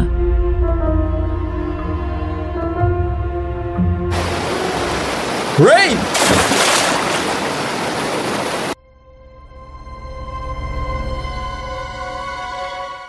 Agad lumusong sa ilog si Eric at mabilis na lumangoy. Hanggang sa nakita niya, di kalayuan mula kay Rain, naroon sa gitna ng ilog ang aswang. Nanlilisik ang mga mata habang nakatingin kay Eric. Mabilis din daw itong lumapit sa akin, pero nang kukunin na daw ako nito, ay bigla itong napaatras dahil sa hawak na krus ni Eric. Sinamantala niya yon at agad akong hinablot palayo. Nang tumingin sa akin si Eric, dilat daw ang mga mata ko pero wala akong malay.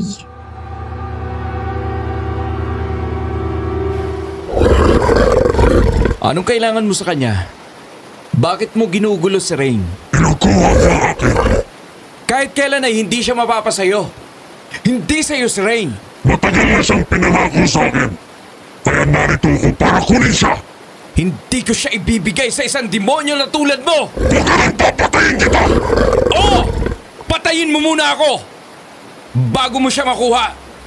Kung kaya mo! Galit na umangil ang aswang.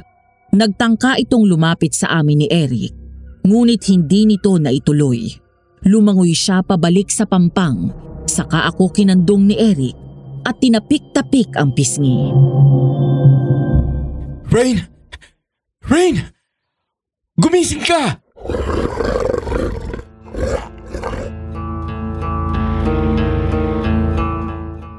Nang hindi pa rin daw ako matauhan, ay saka ako tuluyang binuhat ni Eric. Naglakad daw siya paatras dahil sa patuloy na pagsunod ng aswang sa amin. Kapag sinusubukan itong sumugod, ay itinataas lang ni Eric ang krus na hawak niya at hihinto daw ang aswang hanggang sa tuluyan kaming makabalik sa bahay. Kinaumagahan, nagising ako ng may malamig na towel na nakapatong sa aking noo. Nang bumangon ako, ay bigla akong nakaramdam ng kaunting hilo. Doon ko lang naramdaman na bahagyang mainit ang pakiramdam ko. Nang sumilip ako sa kusina, nakita ko si Alma na nagluluto. Alma? Rain? Salamat sa Diyos at nagising ka na rin. Anong nangyari? Bakit ikaw nagluluto? Tsaka bakit, ano tong towel na to? Naku, mahabang kwento. Pero munti ka nang makuha ng aswang kagabi. Ah? Paano? Eric, si Rain, gising na. Maya-maya ay narinig ko ang mabilis na takbo ni Eric. Agad itong pumanik sa kwarto at niyakap ako ng mahigpit. Ramdam ko ang pag-aalala niya sa akin. Nangingilid ang mga luha nito ng umiti at walang pag-aatubiling hinalikan ako ng matagal sa labi bago muling niyakap ng mahigpit. Kumusta ka na, ha? Tinakot mo ako kagabi, ha? Ano bang nangyari? Wala ka bang natatandaan? Ang naalala ko lang naalimpungatan ako kagabi matapos marinig na parang may tumatawag sa pangalan ko. Bumangon ako at bumaba ng kwarto. Matapos yun wala na akong maalala pa. Naabutan kita sa ilog at nasa malalim ka na. Palapit sa aswang. Gusto ka niyang kunin, Rain. Determinado siyang kunin ka. Basta ang sabi niya sa akin, naipangako ka na daw sa kanya pero hindi niya sinabi kung sino ang nagbigay sa'yo sa aswang na yon. Rain, sorry sa sasabihin ko ha. Pero hindi kayang daddy mo? Di ba, ikaw na rin ang nagsabi na pilit kanyang pinatapon dito? At sa Maynila pa lang, nakita mo na yung aswang na yon. Mas mabuti na wag muna tayong basta manghusga. Pero ayun nga, nakita kita sa ilog at wala sa sarili. Nakadilat ka, pero wala kang malay. Pagdating natin dito ay bigla kang inaapoy ng lagnat. Nagdideliryo ka at panay ang tawag mo sa mami mo. Takot na takot ka. Ang akala ko hindi ka na magigising. Sorry, pinag-alala na naman kita.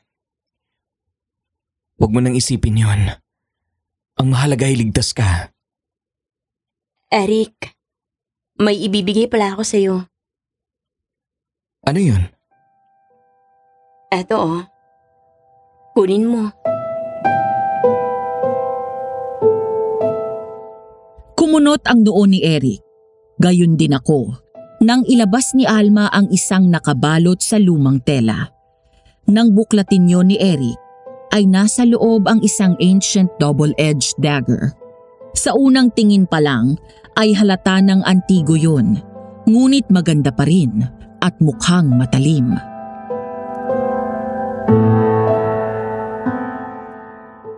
Ano to, ate? Ang sinaunang balaraw na may magkabilang talim. Isa siyang pamana pa mula sa mga ninuno namin sa side ni Mama.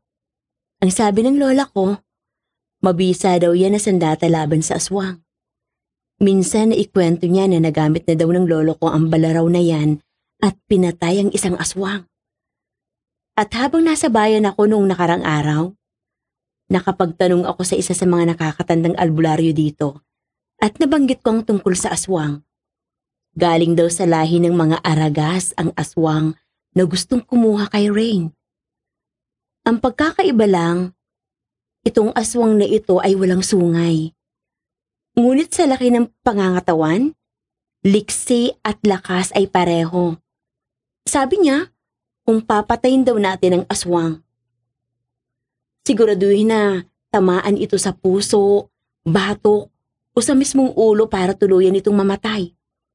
Pagkatapos ay agad na sunugin ang katawan kasama ang mga sanga ng sinukuan at kamangyan at insenso nang sa ganun ay mamatay din maging ang espiritu nito dahil may posibilidad na muling mabuhay sa ibang katawan kapag naiwan daw ang kanilang espiritu. Sige, tatandaan ko yan.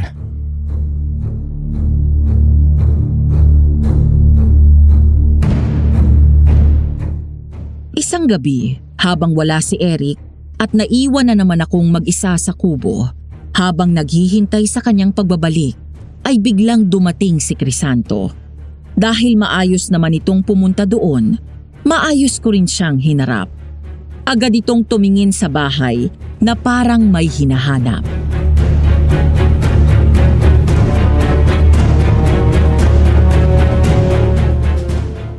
Hi, Rain. Hi, mukhang ginagabi ka yata. Oo. Hindi kasi ako mapakali sa bahay eh. Iniisip kita kaya nagbaka sakali ako na pumunta dito. Wala ba yung lalaking kasama mo dyan?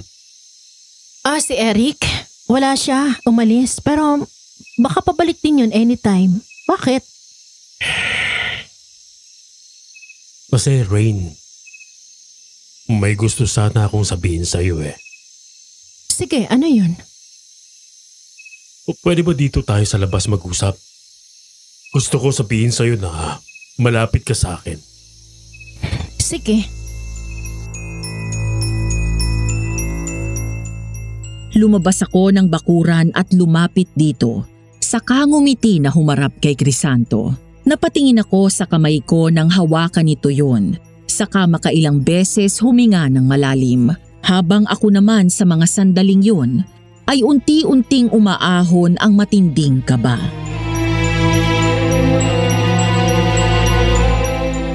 Gusto ko lang sabihin sa'yo na gusto kita, Rain. Gustong gusto kita. At hindi na ako makatulog kakaisip sa'yo.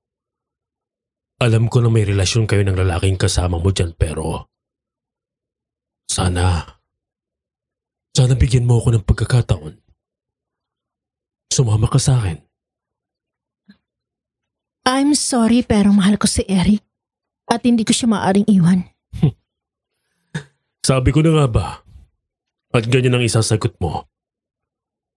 Okay lang. Wala ka na rin namang magagawa.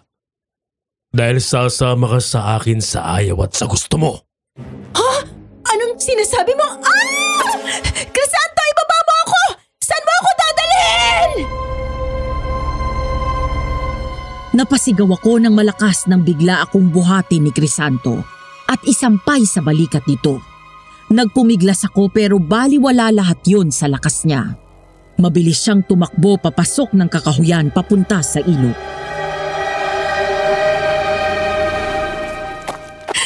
Crisanto, parang awa mo na! Ibaba mo ako! Ngunit parang bingi ito na hindi naririnig ang pakiusap ko. Patuloy lang ito sa pagtakbo hanggang sa makarating kami sa ilog kung saan niya ako binaba. Nang muli kong makaharap ito, sa halip na si Crisanto ang aking makita, ang nasa harap ko na ngayon ay walang iba kung hindi ang aswang. Ngunit sa halip na magulat, ngumisi ako na siyang pinagtaka nito. Sabi ko na nga ba, tamang nakita ko. Anong ibig mong sabihin? Alam ko nang ikaw ang aswang, Crisanto, at hindi ako sasama sa'yo. Malakas na sumigaw ito nang idikit ko sa kanyang noo ang pendant na krus na binigay sa akin ni Eric. Doon ako nabitawan ni Crisanto. Pero agad itong nakabawi at halos magliyab ang mga nanlilisik na mata nito sa labis na galit. Bigla akong sinakal nito ng mahigpit at nagawa akong iangat sa lupa. Napakatigas talaga ng ulo mo! Ayaw kitang saktan pero ayaw mo makinig sa akin! Kinukuha ko lang ang para sa akin pero nagmamatigas ka! Kung hindi ka rin lang mapupunta sa akin, papatayin na lang kita!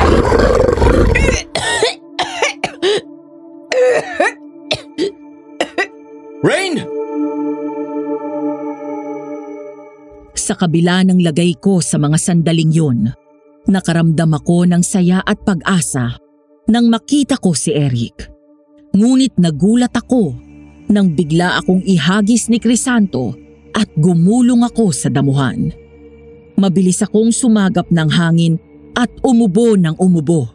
Samantala, sinugod ng suntok ni Crisanto si Eric na mabilis nitong naiwasan. Tumungo si Eric sabay bunot ng balaraw at saka sinaksak ito sa tagiliran.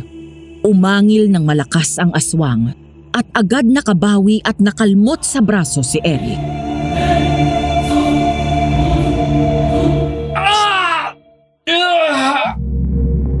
Muling sinugod ni Crisanto si Eric na nahablot siya sa leeg at sinakal. Pagkatapos ay binalibag nito sa lupa si Eric. Sabay taas ng kamay nitong mahaba at matatalas ang kuko. Kita ko ang labis na galit sa mga mata ng dalawa para sa isa't isa. Papatayin kitang lalaki ka! Inagaw mo sa akin si Rain!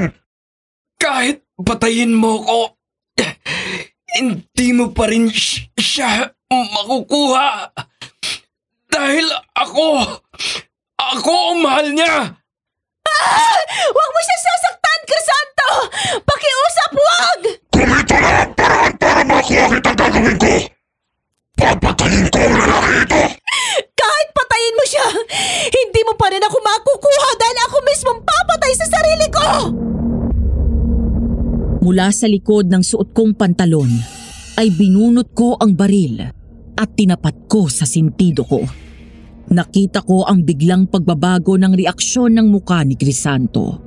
Nakita ko ang takot sa mga mata niya at biglang binitiwan si Eric. Nang makahanap ng pagkakataon, biglang bumangon si Eric at sinaksak sa batok ang aswang. Pagkatapos ay binato ko kay Eric ang baril at binaril pa nito sa dibdib ang aswang. Bakit mo pinain ang sarili mo? Alam mong delikado. Dahil alam ko hindi niya ako magagawang saktan. Paano mo nalaman ang lalaking yun ang aswang? Nung madaling araw na lumabas ako ng bahay na wala sa sarili at naabutan ako ni Eric na nasa ilog. Totoo na wala akong maalala na lumabas ako at pumunta sa ilog.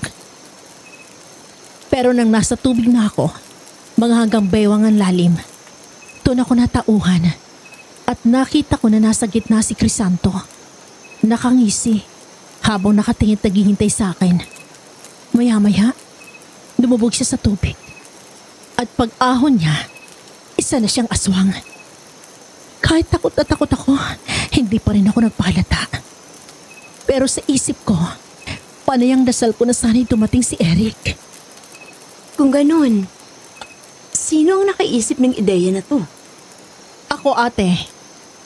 Ayaw pa nga pumayag ni Eric nung una eh. Natatakot siya na mapahamak ako pero pagkatapos ng katakot-takot na labi ngayon, napapayag ko rin. Proud na proud ako sa'yo.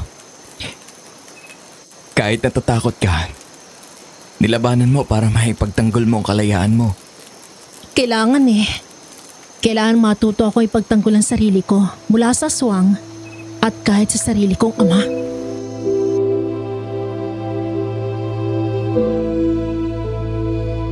Ang lahat ng nangyari ng gabing yun ay isang plano para tuluyan naming matrap ang aswang at mapatay ito.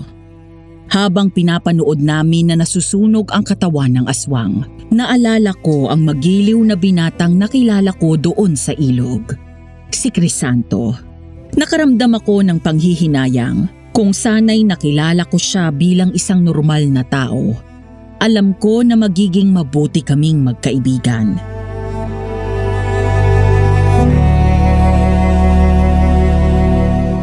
Sino ang sinasabi niya palagi na nagbigay sa'yo sa kanya? Ako. Gulat na napalingon kaming tatlo nang lumabas mula sa likod ng isang malaking puno si Mang Jun. Napaatras kami at agad akong itinago ni Eric sa likod nito. Lalo kaming naalarma nang maglabas ito ng baril at itutok sa amin. Umalis ka dyan, Eric. Hayaan mo gawin ko ang trabaho ko. Ninong, anong ibig sabihin nito? Ikaw ang nangako na ibibigay si Rain sa aswang? Ako nga. Pero bakit? Sumusunod lang ako sa utos, Rain. Pasensya ka na. Kailangan kitang patayin bago ako bumalik ng Maynila. Kung hindi, baka ako ang balikan nila. Sabihin niyong totoo, Mang Jun. Si Tita Susan ba nag-utos sa iyo patayin ako? Dahan-dahang lumapit si Eric sa ninong niya at umangat ang kamay. Bakas ang takot at pag-aalala sa mukha nito habang sinusubukang abutin ang baril na hawak nito. Mahigpit akong kumapit sa damit ni Eric habang nabalot muli ng takot ang aking puso. Ninong, kapag pinatay ninyo si Rain, babalik ulit kayo sa kulungan at baka hindi na kayo makalabas pa. Gusto niyo ba na makakulong ulit? Habang yung mga nag-utos sa inyo, malayang nabubuhay. Hindi na ako makaka-atras, Eric. Bina-blackmail nila ako. At kapag hindi ako sumunod sa gusto nila, baka ideamay nila ang buong pamilya ko at ipapatay din nila. Kung ganon, anong kinalaman ng aswang dito? Dahan-dahang binaba ni Mang June ang baril at napaupo sa lupa. Doon siya tumungo at umiyak. Maya-maya ay tumingin siya sa akin at biglang gumapang palapit at lumuhod sa harap ko. Nakaramdam ako ng awa sa halip na galit.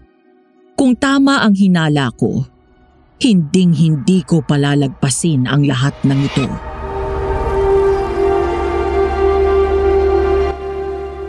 Patawarin niyo ako, Ma'am Rain. Patawarin niyo po ako. Hindi ko gusto na patayin kayo pero ipit na ipit ako eh.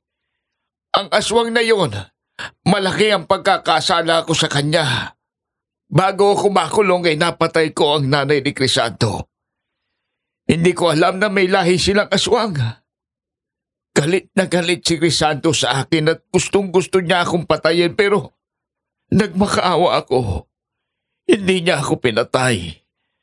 Pero kapalit ng pagpatay ko sa kanyang ina, kailangan ay buhay din ang maging kapalit.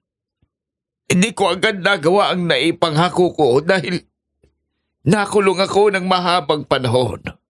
Nang makalabas ako at makapagtrabaho nga sa pamilya mo, Ma'am, nagulat na lang ako nang biglang dumating si Crisanto sa bahay ninyo. Noong gabing iyon, eksakto naman na lumabas ka mula sa bahay at nagpunta sa garden. Nakita ka niya at agad nagkagusto sa iyo. Ikaw ang hinihingi sa akin ni Crisanto, kapalit ng nanay niya na napatay ko. Kaya ba binigay mo ako sa kanya? Matagal tayo magkasama sa bahay. Buhay pa si Mami na ninalbihan ka na sa amin. Sa kabila ng pagre-rebelde ko, kahit kailan, hindi ko kayo pinakitaan ng masama. Paano niyo nagawa sa akin to? Dahil inutusan din ako ng daddy mo na patayin ka, Ma'am. Ano? Dahil hindi kita kayang saktan, Ma'am. Kaya naisip ko na mas mabuting ibigay na lang kita kay Crisanto kaysa patayin kita. Totally, ikaw ang gusto niyang kunin at natitiyak ko na hindi ka niya sasaktan. Yun ang dahilan kaya pinadala ka dito ng daddy mo, Ma'am. Dahil ipinapapatay ka niya sa akin. Pero hindi ko akalain na makikialam si Eric. Hindi ko inaasahan na iibig siya sa iyo. Hindi ang Tita Susan mo ang may gustong patayin ka, kundi ang daddy mo, Ma'am. At hindi suicide ang kinamatay ng mami mo. Hindi niya nilason ang sarili niya. Ang daddy mo ang naglason sa kanya. Rain, may kailangan ka ring malaman tungkol sa akin at sa mami mo. Anong kailangan kong malaman? Hindi sa terminal ng bus ang unang beses kitang nakita. Dahil matagal na kitang kilala at binabantayan. Anong ibig mo sabihin? Noong narelieve ako sa serbisyo, matapos ang paglilitis sa kaso ng pagpatay ko sa pumatay sa pamilya ko, si Ninong ang tumulong sa akin. Pinasok niya akong bodyguard ng mami mo. Noong panahon na yon, ay hiwalay na sila ng daddy mo. Palagi tayong nagkikita sa bahay ng mami mo tuwing dumadalaw ka. Pero hindi mo ako napapansin. Sa mga kwento ng mami mo kita nakilala. Ilang araw bago siya mamatay, hinabiling ka niya sa akin. Gusto niyang matuto ka ng mga gawaing bahay at tumino ka dahil may pagka-spoiled brat ka nga daw. Nangako rin ako sa kanya na babandayin kita dahil palaging sinasabi ng mami mo ang pangamba niya na maaaring saktan ka ng daddy mo. Kaya nang malaman ko mula kay Ninong na iuuwi ka niya dito sa Bicol, nagpresenta ako na dumito ka. Pero hindi ko alam na may plano si Ninong na patayin ka. Mang Jun, bumalik ka sa Maynila at sabihin mo kay Daddy na patay na ako. Maynila. Pagpasok sa malawak na bakura ng mansyon namin, ay dumiretso sa loob si Mang Jun. Agad ngumiti ang daddy ko nang salubungin siya mula doon sa pinto at dumiretso sila sa sala kung saan naroon din ang tita Susan ko. Ano, Jun? Nagawa mo na bang pinagagawa ko? Wala na si Rain? Opo.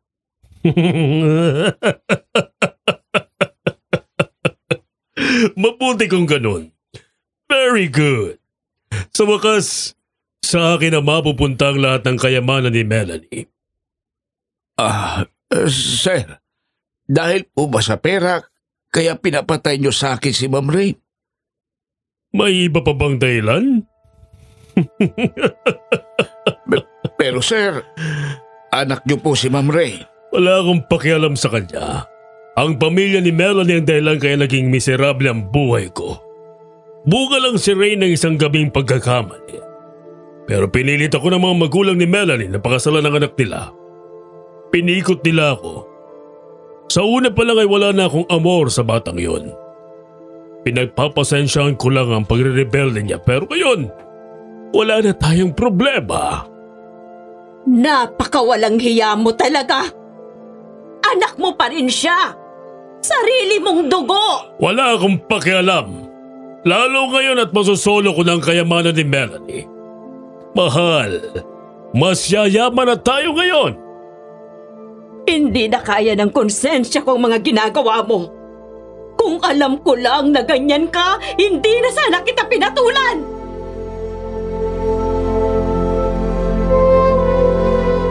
Matapos kong marinig lahat ng sinabi ng sarili kong ama mula sa kabilang linya, doon ako bumaba ng sasakyan kasama ang mga pulis at pumasok sa loob. Kitang-kita ko ang gulat sa mata ng daddy ko nang makita niya ako.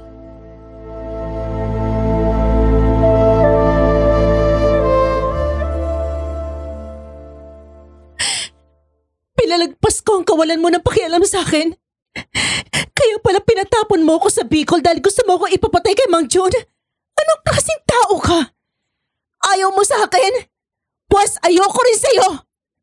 At mula sa araw na to, binubura na kita sa buhay ko. Magpapanggap ako na hindi kita nakilala at magbabayad kasi ginawa mo kay Mami. Traitor ka, Jun! Akala ko may kasunduan na tayo! Siguraduhin mo magandang magiging alibay mo sa mga pulis. Dahil hawak na nila ang mga ebidensya laban sa'yo. Mula sa mga conversation niya ni Mang Jun sa phone hanggang sa mga CCTV footages na nakuha na namin. Rain, tutulong ako. Lahat ng nalalaman ko'y sasabihin ko. Rain, sandali lang. Mag-usap tayo, anak. Rain!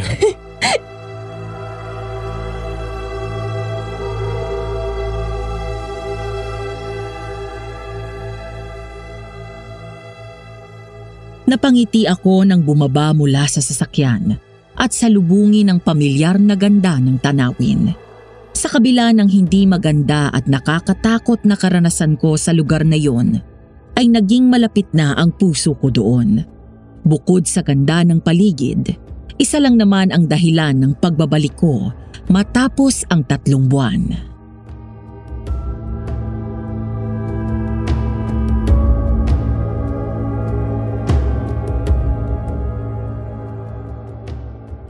Sigurado ka na ba sa desisyon mo? Tinalikuran mo na ang buhay mo sa Maynila para manirahan dito. Sigurado po ako. Dahil dito ko natagpuan ang kapayapaan at masayang buhay na inakala ko matatagpuan ko sa piling ng sarili kong pamilya. Alam niya na ba ngayon na ang balik mo? Hindi po. Ma'am Ray. Rain na lang po. Hindi na po kayo naninilbihan sa amin. Sige Rain. Maraming salamat at pinatawad niyo ako. Wala pong anuman. Kalimutan na natin yon. Sige na, pumasok ka na. Ilang linggo na yan nagmumukmuk dahil miss na miss ka na raw. Sige po.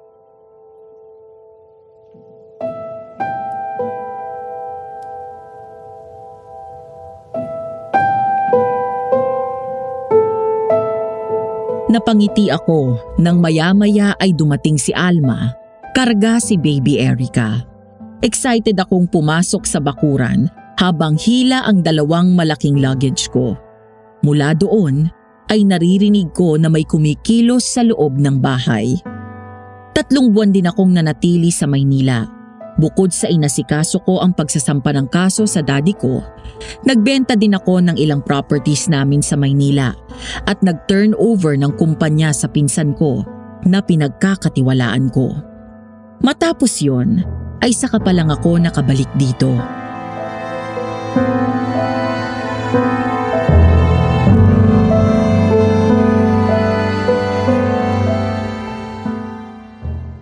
Tao po!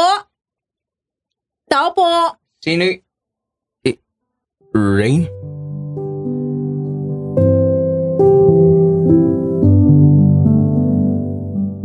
Napangiti ako nang makita ang gulat sa mukha ni Eric.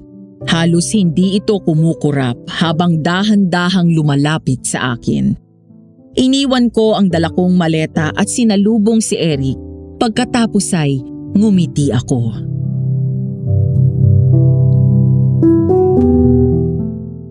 Anong ginagawa mo dito? Ang akala ko...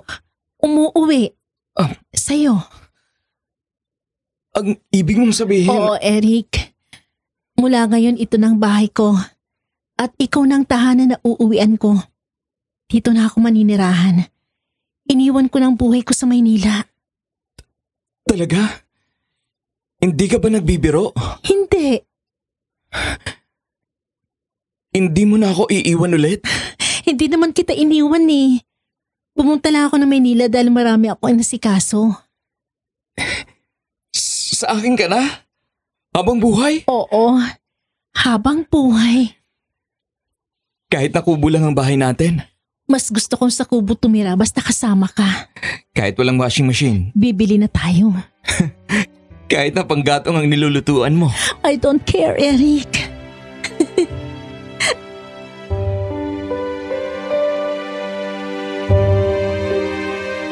Natawa ako nang nagmamadali nitong hinila papasok ang 2 luggage ko.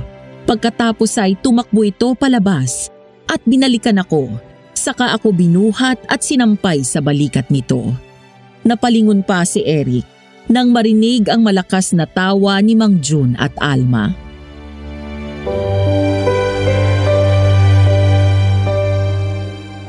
Hoy Eric! Dahan-dahan at baka madapa kayo! Sus! Excited na excited. Ninong, ikaw na munang bahala dun sa bukid ko. Ate, wag muna kayong pupunta dito ha. 3 araw kaming hindi lalabas. Hoy, grabe ka! Bye guys! Babawi lang ako!